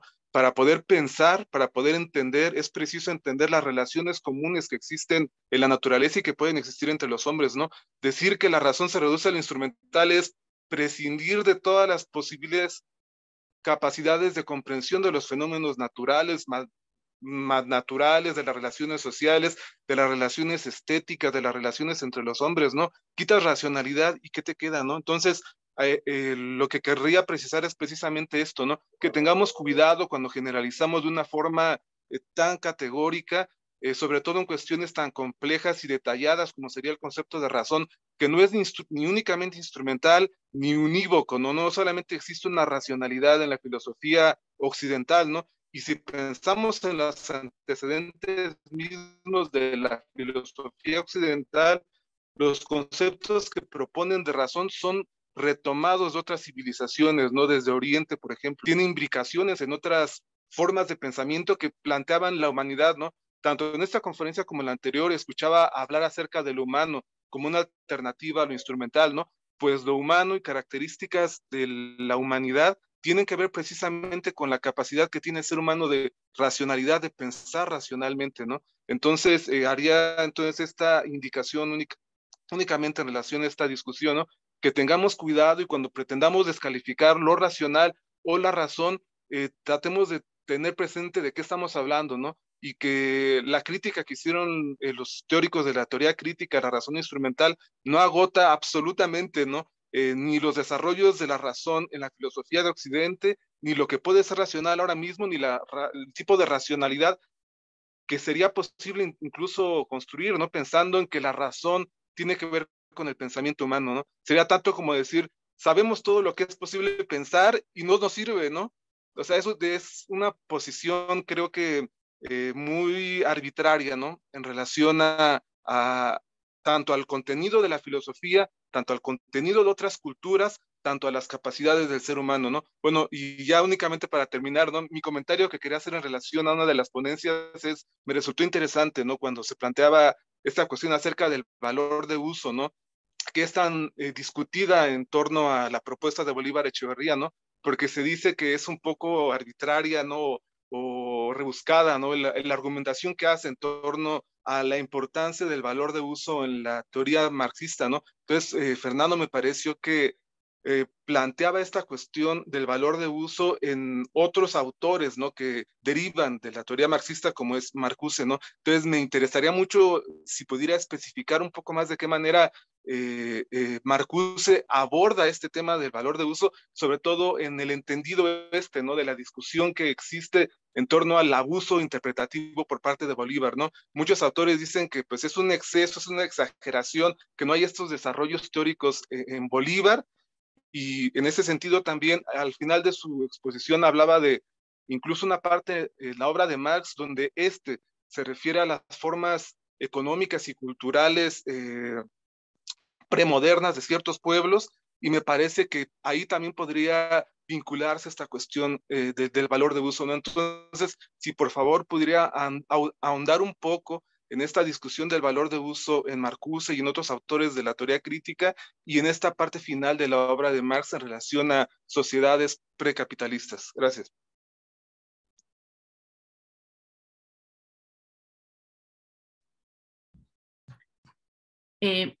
Bueno, yo voy a permitirme nada más, aprovechando justo lo que acaba de decir Jair, de una vez aunarlo a plantear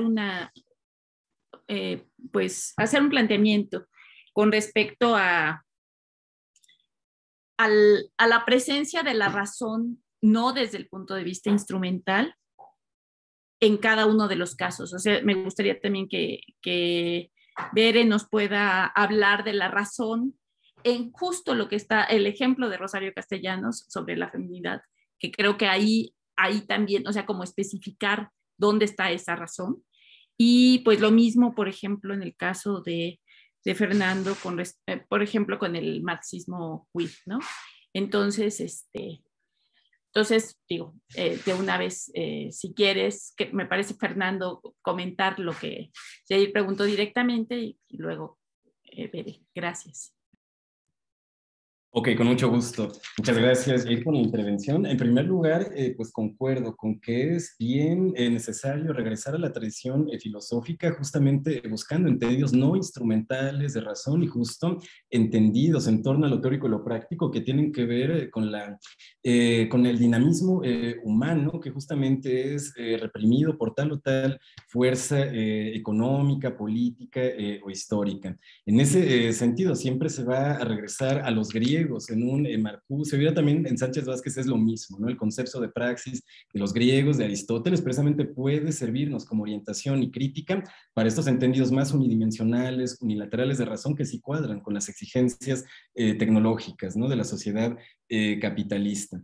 En ese sentido, lo mismo, ¿no? Una lectura sería eso, ¿no? Aprender de Sánchez Vázquez y de Marcuse, cómo leer la historia de la filosofía a efectos productivos para el comunismo, que de hecho también me quedaba pensando por la intervención de Daniel, si es el caso que un Adorno integrará en su teoría crítica comunismo, aunque sea como una idea regulativa para procesos teóricos y prácticos. Mi intuición sería que no, que por lo menos en comparación con Marcuse va a haber menos confianza en la razón, menos concepto, digamos, positivo de más, como lucha de clases, plusvalía, etcétera, con lo cual, como que eso personalmente, ¿no? Me queda siempre la duda de qué tanto se puede hacer con Adorno, tal sobre todo en Latinoamérica, donde precisamente hay remanentes sociales, históricos, que podrían mover el análisis en un sentido distinto y fuertemente práctico.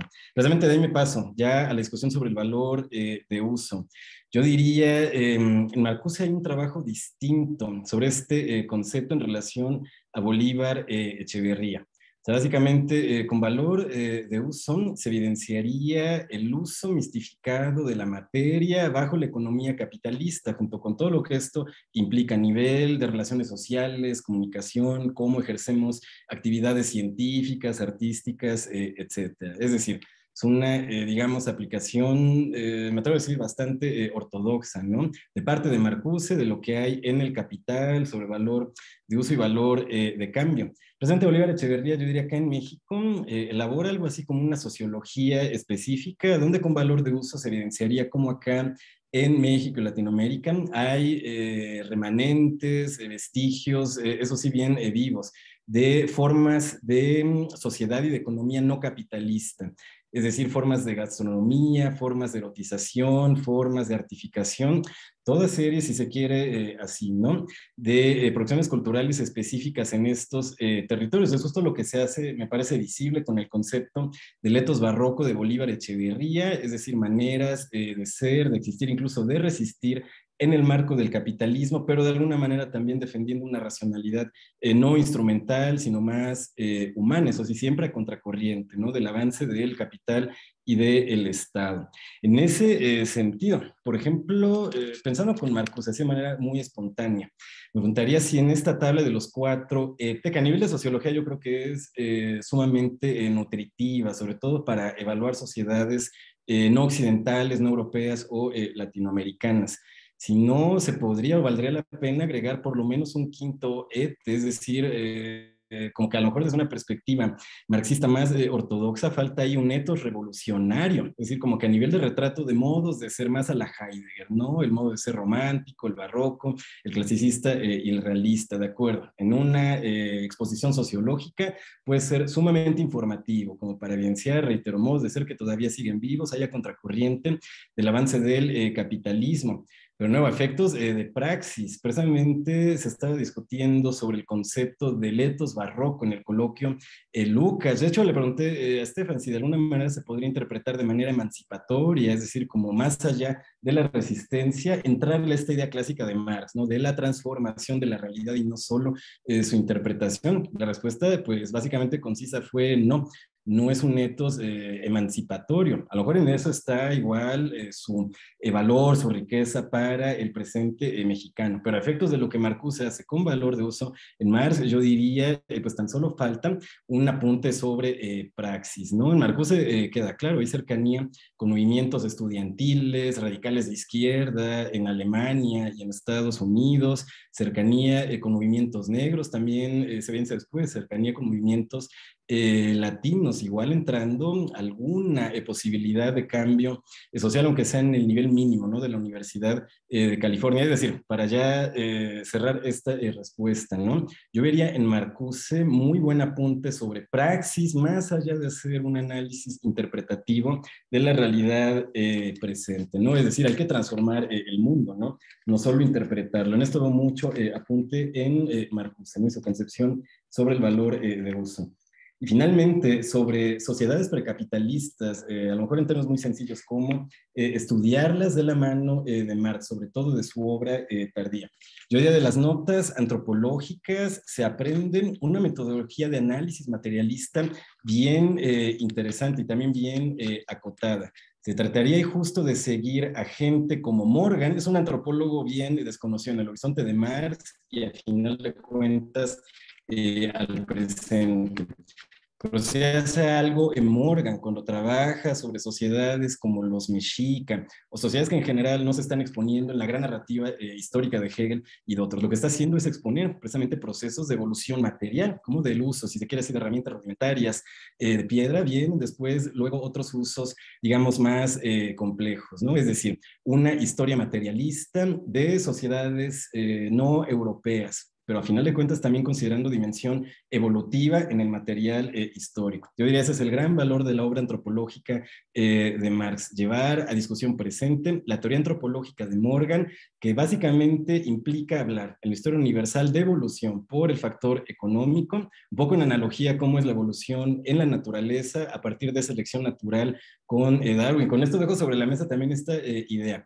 Marx es un gran lector de ciencia empírica. De alguna manera se ve bien, claro, el abandono del horizonte idealista y más bien la adopción de estas herramientas antropológicas, materialistas de Morgan y otros, con lo cual, de nuevo, no se deja de hablar de evolución en la historia, pero el enfoque en este caso es materialista, ¿no? Evaluando el uso de la tierra, de herramientas, se van elaborando diferentes dinámicas históricas y de hecho se da como resultado, y esto es lo último que comento, ¿no? Una división tripartita de la historia, es decir, que esto del modo de producción asiático, etcétera, que luego se usa como caricatura para desacreditar la macroeconomía de Marx y de Engels, ¿no? Se invitaría precisamente a la lectura de esta obra antropológica, donde para nada se habla de modo de producción asiático ni nada parecido, sino sucesión de sociedades salvajes bárbaras y civilizadas. Precisamente esto implica un uso técnico del vocablo bárbaro que no implica considerarlo como inferior o menor al civilizado. Es lo que se puede aprender de Marx y en este caso de Morgan. Hablar de una sociedad bárbara como la mexica o la griega antigua en términos estructurales y evolutivos, ¿no? Esto llevado al término presente en estudios historiográficos, nos debería llevar a recuperar justo cómo se ha aplicado este esquema, salvaje, bárbaro, civilizado, no como caracterización moral, sino estructural. Hay un autor muy desconocido, yo diría, en México, Lorenzo Boturini, que precisamente leyendo Vico sobre esta división tripartita de la historia, salvajismo, barbarismo y civilización, expone de una manera brillante la evolución de la sociedad mexica desde los orígenes, ¿no? Desde la fundación de un pueblo en el pasado histórico hasta la conquista, evidenciando usos calendáricos, significación sociopolítica de dioses, es decir, con una metodología historicista. Boturini nos da evidencia de un análisis no colonial en nuestro país, y eso yo diría se puede llevar a buen término en estudios históricos, ¿no? Es decir, aplicar Vico, Boturini, Marx, pero sobre todo en esta etapa tardía, ¿no? Para definir lo que entendemos por bárbaro, civilizado, es decir, que no sean valoraciones morales alrededor de estos elementos, sino valoraciones científicas. Eso sería de mi parte, gracias.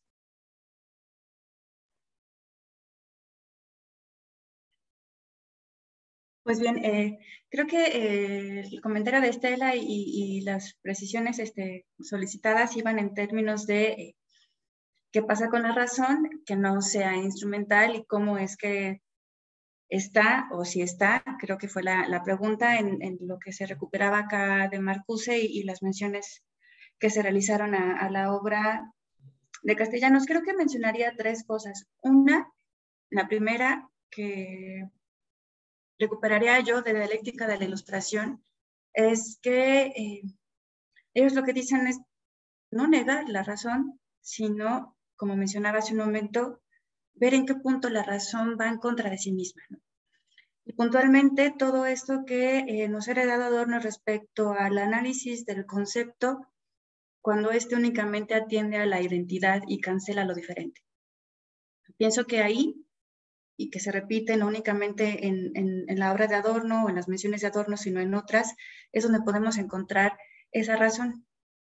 No hay otros elementos para poder recuperar hacer nuestro andar el conocimiento más que con el concepto, pero no apostar porque ese concepto sea universal, unívoco, sino que haya espacio para esta no identidad, y en que gracias a la no identidad, a la diferencia, se puedan generar estos diálogos. Seguido de ello, yo mencionaría que es muy notorio en Marcuse, no espero que pueda entenderse lo que voy a decir como me estoy diciendo de la puntualización que le hice hace un momento a Fernando, pero sí hay una recuperación, como mencionaba yo, del idealismo alemán. Está lo de Kant, está lo de Schiller y por supuesto todo lo que hace con Hegel. Pero al mismo tiempo creo que también podemos hallar en sus propuestas esto que menciona Jorge M. respecto a no caer en la tentación universalista, no caer en la tentación de definir, ¿no? No definir la filosofía, no definir la epistemología, no definir qué es un movimiento social, no definir qué es hacer teoría crítica de veras o cuándo es que estamos cayendo en errores conceptuales. Y lo último que mencionaría, ya para juntarlo con lo que hablas de dónde está la razón en Marcuse y en Rosario Castellanos, creo que me permitiría recuperar la idea que medianamente también mencioné hace un momento respecto a que para poder hacer hay que sublimar los deseos, ¿no? Hay que sublimar estos instintos. Un poco desde la lectura que Marcuse hace del freudomarxismo y el freudomarxismo que él está proponiendo en sus textos y en sus intervenciones, es esto, ¿no? Cuando ya es una desublimación, es cuando ahí podemos ver cómo se va la razón contra sí misma, y también cuando hay un exceso de sublimación en el sentido de la racionalidad represiva de la cual yo hablaba hace un momento. Y pienso que esta sublimación de los instintos, esta sublimación de los deseos hace que, por supuesto, para Marcuse, objeto de análisis sean las imágenes de feminidad en la literatura y también en la propia Castellanos, ¿no? Y que en las imágenes, ella como imagen de literatura igualmente, esté llevando a cabo este proceso literario, que al mismo tiempo es un proceso en su vocación feminista. Pienso que por ahí podríamos acercarnos a ver en dónde está la razón en Marcuse y en dónde está la razón en Castellanos, pero no tendría, por supuesto, ninguna como pauta definitiva. Más bien yo me quedaría con la invitación de Adorno y de Jorge Mena a no definir y a no quedarnos en conceptos unívocos o universales, sino abrir paso a la diferencia y a la multivocidad, ¿no? Como una multidimensionalidad ya en términos de Marcuse.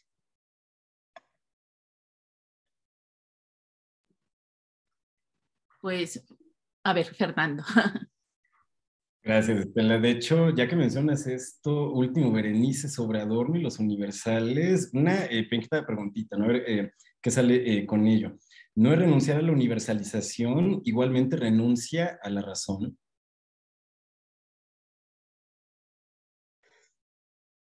Quizá, bueno, pensando como en esto, ya me tomé la palabra, Estela, no me esperaba que tú dijeras, sí, ya va, contesta. Creo que lo que él busca es que recordemos que aunque sea de noche, no todos los gatos son pardos, ¿ves? Como esa mención que hace Hegel en la fenomenología, sino que en esta operación que hace la conceptualización de la realidad de los objetos, sí demos cabida a lo diferente. Que esa universalidad no llegue y diga nada más de este color son los ciudadanos, nada más de esta manera tiene que ser la democracia, nada más así debe de ser válida una movilización social. Creo que por ahí iría, pero no soy como mucho más lectora de Adorno que quizá otros compañeros, tal vez alguien más que tenga más noticias de Adorno, por ejemplo Estela, con la dialéctica negativa pueda ayudarnos al respecto.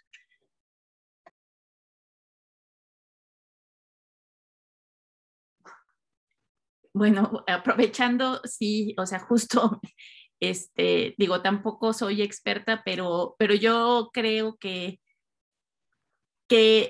está la dialéctica de la identidad, no identidad.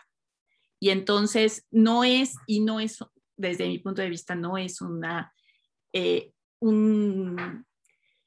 renunciar a la razón, sino más bien comprender, o sea, es aceptar la contradicción. Y entonces en esa contradicción emergen muchas posibilidades. Yo también coincido en ese sentido, ¿no?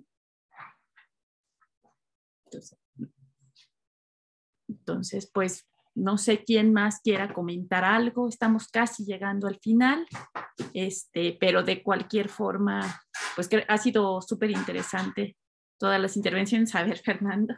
Pues aprovechando el pequeñito tiempo que tenemos para hacer una pregunta para Berenice sobre entendidos actuales, sobre todo lo veo en autores posmodernos o cercanos como que esa escuela, ¿no? Como si un problema de la sociedad capitalista actual, ahora agregando la dimensión virtual, que de redes sociales, Zooms, etcétera.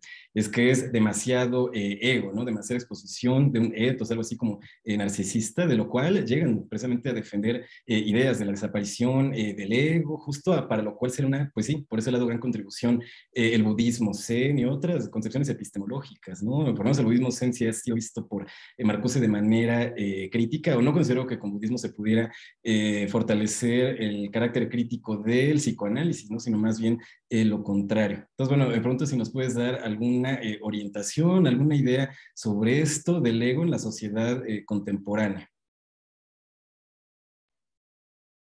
Sí, creo que eso ya había salido en algún otro contexto que pasaba con el narcisismo contemporáneo. Creo que quizá también habría valido la pena mencionar en lo que platiqué y lo que preparé para esta ocasión, en el que Marcuse habla de un narcisismo primitivo, en el sentido de que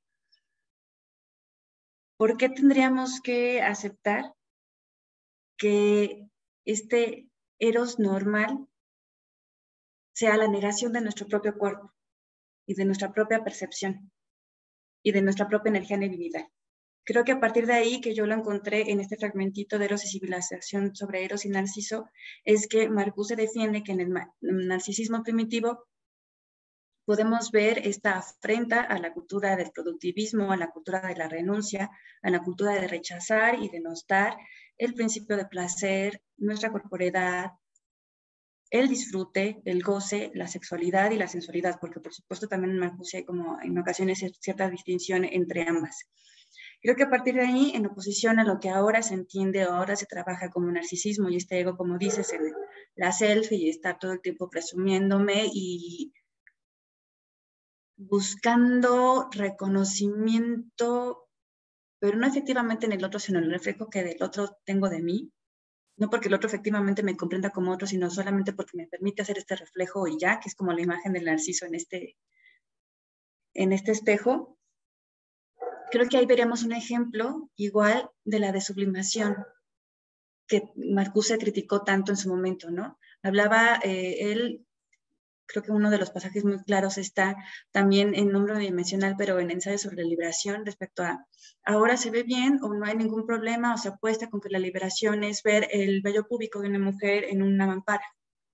No es porque él estuviera así persinado, además, realmente eso es la liberación de nuestra energía de divinidad, nuestra economía de divinidad, tanto para hombres como para mujeres. Creo que es por ahí, que en este narcisismo exacerbado veríamos no la liberación, sino la desublimación de eso, ¿no? Al igual que él lo veía en aquel momento. Por ahí, tal vez eso sea como alguna pista. Muchas gracias. Veo que estaba ahí Tania, ¿no? Para participar. Sí, justo era lo que iba a comentar, que Tania había levantado la mano. Muchas gracias, Estela, Fernando. Ahora sí que en cliché, yo más que una pregunta, digamos un poco para robar unos minutos y dar un poquitín más a la conversación. Sobre una conversación, digamos, sobre todo salvándome a mí, voy a decirle como entre amigas y amigos. A mí siempre me ha gustado pensar que yo estoy en estos espacios justamente para aprender y entonces me gusta pensar que aprendo con mis amigas y mis amigos, dicho lo cual. Ahí va el balón a Berenice. Cuando pones este tema y hablas de varios, claro, entonces voy a tratar de hacer una suerte de comentario tratando de incluirlos a todos. Cuando hablas, por ejemplo, de la utopía de la liberación, a ver qué te parece, digamos, porque yo pensaba en la cuestión problemática de las identidades. Solo voy a hablarlo así. Si bien per se ahora, digamos que ciertas características propias de un cuerpo o de una característica cromosómica específica ahora aparece como problemático, porque parece que esencializa. A mí me parece que hablar per se o en sí mismo como de algo positivo, como cambio, entre paréntesis, por supuesto, una identidad hacia otra o por otra, digamos, no siempre va a resultar emancipador o liberador. Y ya voy justamente a esto, por ejemplo, que pareciera que ahora en una suerte de rechazo o ir en contra de o como resistencia a lo que se dice que debe ser la identidad femenina, se tiende a ir como hacia la actividad o proactividad, hacia la agresividad, hacia estas ideas como de ingenio, pero en el sentido como de emprendedurismo, ¿no? Que de hecho lo que hacen, que pareciera que en esta idea de cambio y transformación hacia esas otras formas que parecen como las liberadoras o las emancipadoras. De hecho, lo que ocurre, a mí me parece, es que todas estas características son de hecho, o sea, dan cuenta de procesos de objetivación, pero que son represivas. Es decir, en una conferencia, entrevista que daba Rosario Castellanos, a ella le preguntaban algo así de, bueno, ¿y las mujeres qué quieren? No, le preguntan algo así como que, ¿y por qué están buscando la igualdad entre hombres y mujeres? Y ella contestaba muy crítica, que decía, bueno, ¿y a ustedes quién les dijo que las mujeres tenemos que buscar o estamos buscando la igualdad entre hombres y mujeres? Porque los hombres en qué universo emancipador, liberador o paraíso se encuentran que las mujeres quisiéramos llegar ahí, ¿no? Entonces, eso por un lado. Ay, a ver si no la riego. Me parece que era en uno de los ensayos del libro Ensayo para la Liberación de Marcuse, cuando habla justamente del tema de la obscenidad, que él, entre otras de las ideas, habla de, digamos, cómo, voy a hablar de subjetividad, no, me parece que no lo dice con estas palabras, digamos que habría que apostar por una suerte de cuerpo otro. Es decir, o sea, que como todas estas formas de control, de dominación, de represión, que por supuesto son capitalistas en la forma de modo de producción, que son patriarcales y racistas, entre todas las cosas, o sea, cómo han configurado histórica y socialmente al cuerpo, o sea, cómo lo moldean, cómo lo construyen, cómo lo atraviesan, y entonces un movimiento revolucionario, por así decirlo, que tienda justamente a una liberación de veras, tendría que explotar, digamos, en un cierto lugar, bueno, por no decir lugar, digamos, una especie de tiempo-espacio específico, y debería ser, digamos, explotar en el cuerpo. Es decir, justamente poniendo en crisis estas identidades, que al final del día son identidades violentas. Y ya era lo que quería decir.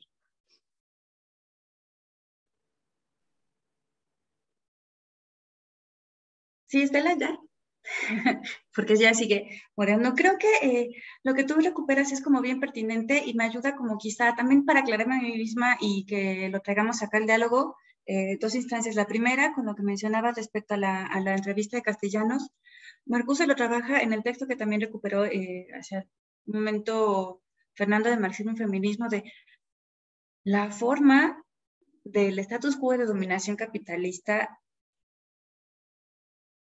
hace que la manera y la estructura de la sociedad patriarcal sea represiva. En ese sentido, buscar una igualdad es buscar una igualdad represiva.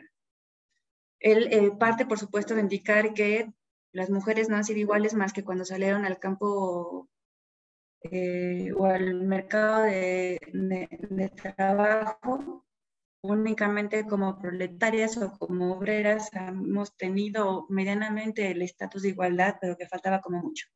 Pero esa igualdad, en términos que critican el concepto propio de igualdad, y que en igualdad se base la explotación de hombres, de mujeres, de niños, de los bosques, del agua, etcétera, etcétera, etcétera, ¿no? Creo que por ahí iría en esta parte. La otra, ahora recordé, hace ya en varios años, en otro contexto también, la doctora Lizeth Silva Lascano mencionó que en estas andanzas, espero que no sea una regla, pero a mí sí me parece como muy contundente, uno advierte que si no escribes como hombre,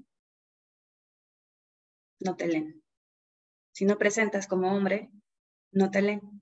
Y el que uno tenga como mujer que reproducir esa violencia, esa agresividad, tal y tal, también va en esta función, ¿no? En este sentido.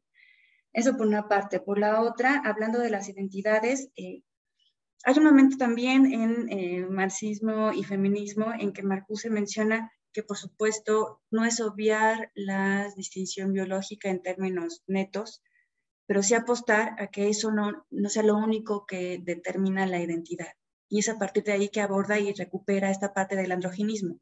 No porque efectivamente haya un ser que tiene elementos diversos, ¿no? O que podrán pensarse como diversos, sino más bien que se supere.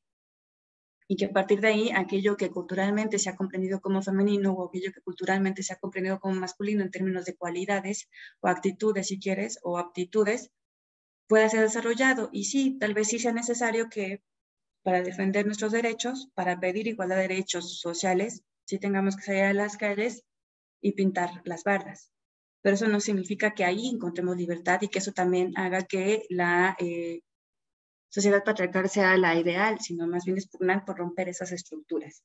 Y de la otra parte, hablando en este sentido de lo que tú mencionabas con lo de los cuerpos, Marcuse también apuesta con esto de que hay necesidades instintivas como auténticas. Sí, el término suena como muy a la Heidegger, pero sí lo menciona así. Y que en el trajín de la reproducción, de la explotación capitalista, en esta parte de la mercantilización, de convertir todo en mercancía, de la reificación de las relaciones sociales, esas se han perdido. Y lo único que nos queda es advertirnos como seres corpóreos que están dispuestos a reproducir su vida material en condiciones tales que su trabajo le pide únicamente apachurrar un botón o ejercer la fuerza del cuerpo de tal o cual manera. Y hay también otro momento, igual en este texto, si recuerdo bien, de Ensayo sobre la liberación, que recupera esta parte que Marx mencionaba en sus manuscritos, que los sentidos estéticos son históricos. Y entonces la construcción del cuerpo todo, de cómo olemos, de cómo alistamos el oído, de cómo estamos dispuestos a tentar y a ser tentados, ha sido también un proceso histórico sociocultural, ¿no? Creo que en ese sentido es como podríamos recuperar esta parte que tú recuerdas muy bien de hacerlo desde el cuerpo. Y con lo que mencionaba yo o recordaba yo de la apuesta por esa voluptuosidad, esa belleza que haga estallar, reventar las condiciones del actual principio de actuación, descifrar en el cuerpo el lugar de la fantasía, de la imaginación, para modificarlo, ¿no? No es que tengamos 3 ojos o tengamos 2 orificios en la nariz o nada más uno, o sea, como que en esa cosa no, sino que más bien nosotros mismos hagamos que esta estructura psíquica que determina qué satisfacer y cómo satisfacerlo con nuestros 5 sentidos y más, sea modificada. Creo que para allá apunta cuando él menciona lo del cambio cualitativo. Pero es como ahorita recordando estos momentos también, no puedo decir más y quizá, por supuesto, tal vez mi interpretación no sea tan atinada o haya muchas más cosas que recuperar para poder hablar de ello.